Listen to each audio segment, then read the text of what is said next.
ultimate comeback sa recording ang hatid ng kapuso artist na si Jenilyn Mercado sa paglabas nito ng kanyang bagong single na Ayaw Pang Umuwi muli sa inaabangan niyang debut album sa ilalim ng Star Music ng ABS-CBN.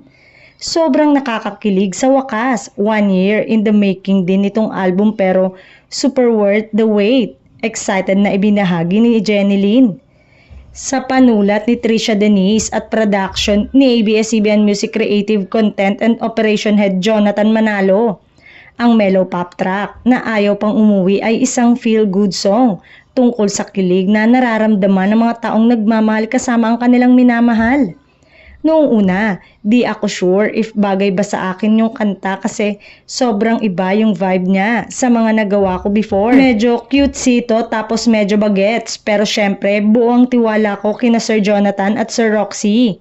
Alam kong di nila ako papabayaan and I am in a good hands, sabi ni Jen. Simula nang nilabas ang kanta noong Biyernes, naging mainit ang pagtanggap ng fans dito at mas kina-excite nila ang paparating na full-length album ni Jen. Marami naman ang natuwa dahil sa naisipan umano ni Jen na mag-comeback sa ABS-CBN.